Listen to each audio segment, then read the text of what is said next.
to introduce somebody who is going to ride with me on the bus, because I told him that I really wanted to, and he said yeah, so we can see how the bus is in this wonderful, lovely place we live in. I'd like to introduce to you the next governor of the state of Nevada, Rory Reid!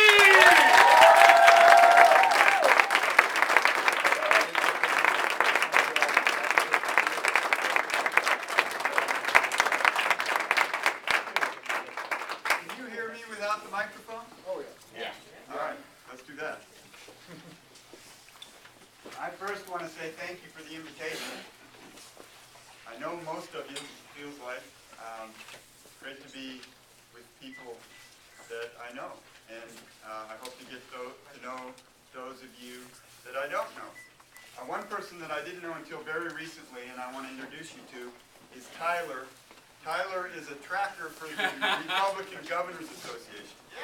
Right. Tyler follows me wherever I go. He records everything I say. Welcome, Tyler. Hi, Tyler. Good to see you, Tyler. Good to see you. I want to talk about whatever you want to talk about. So I look forward to whatever questions you have. So I don't want to give a big long speech, but let me say a couple of things, okay? Nevada has a governor. Really? We do. Huh? But Who has a girlfriend? At the airport. But given what you've seen from him, the last 3 years, you've probably forgotten what a governor is supposed to do. So let me remind you, okay? Being governor is a job.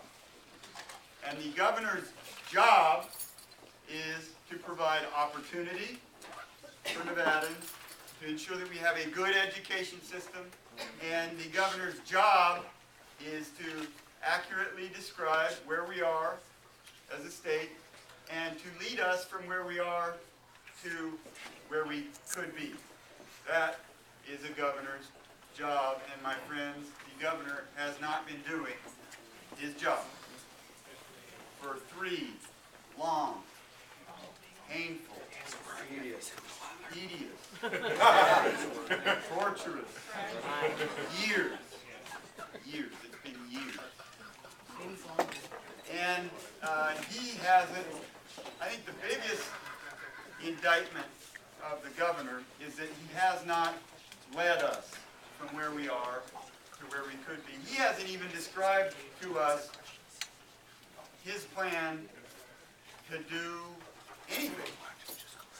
And Nevada needs a plan for its future, because Nevada has been doing the same old thing for decades.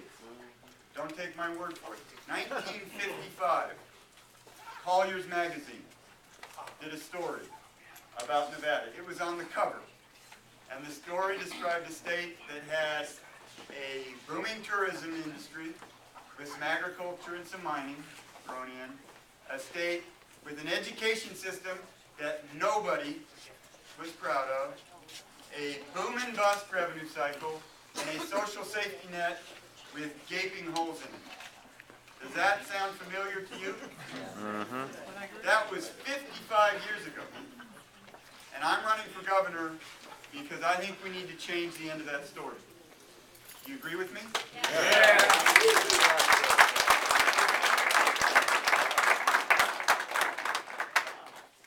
So far, we agree on everything. So how are we going to do that? We need a plan for our future. The day I announced I was running, back in October, some of you were there, I released a 30-page plan. It's here. Some of you have it. If you don't, we'll give you one.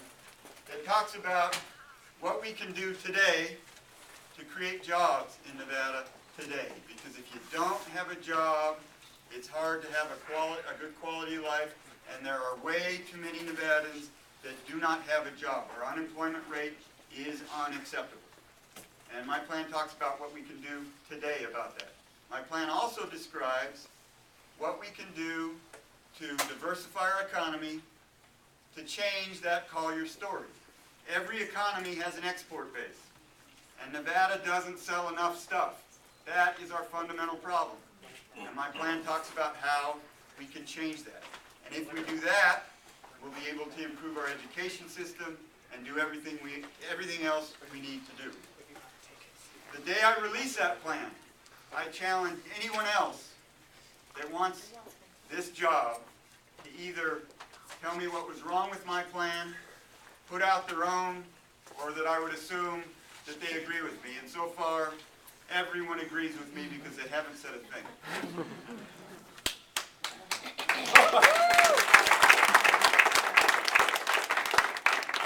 My mother's in the audience.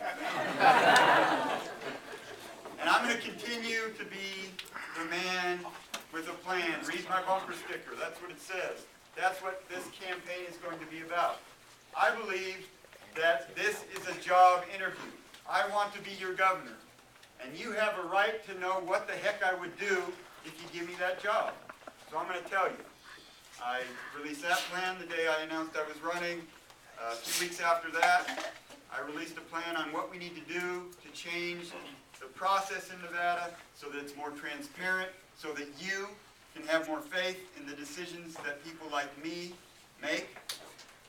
And I'm going to continue to release plans that talk about things that you care about, so that we can continue to have a conversation, so that you can know what I believe, so that you can react to it, and so that together we can make Nevada a better place.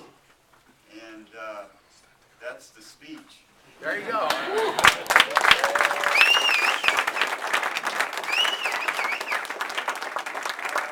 talk about whatever you want to talk about. I will answer your question.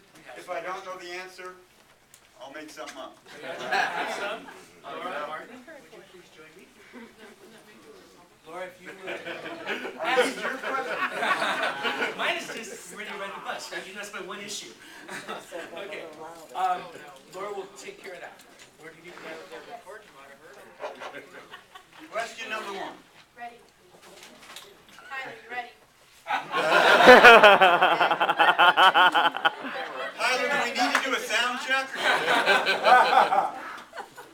What is your commitment to diversity in employment when you are elected?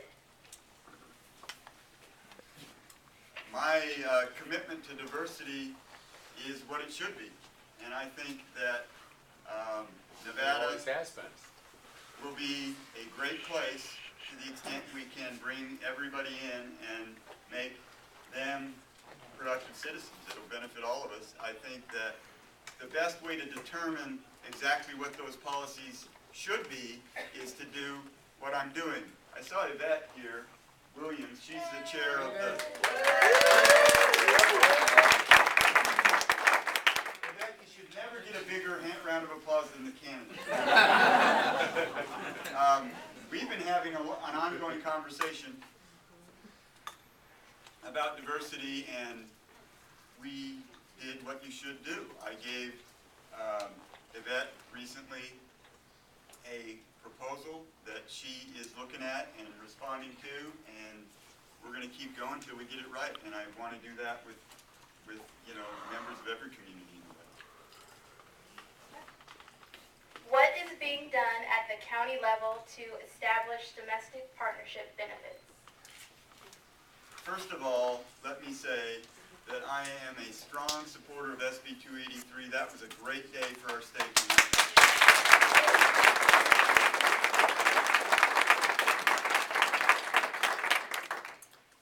It was fantastic. And as you may know, that statute authorized local governments to follow that example. And what we're doing at the county is trying to figure out what the fiscal impact of that would be, because in this environment, that's a relevant question. The county has a $200 million deficit as we speak, and revenues aren't what we had hoped, and I think that number will grow. And I don't think it's a question of if the county will follow the state lead.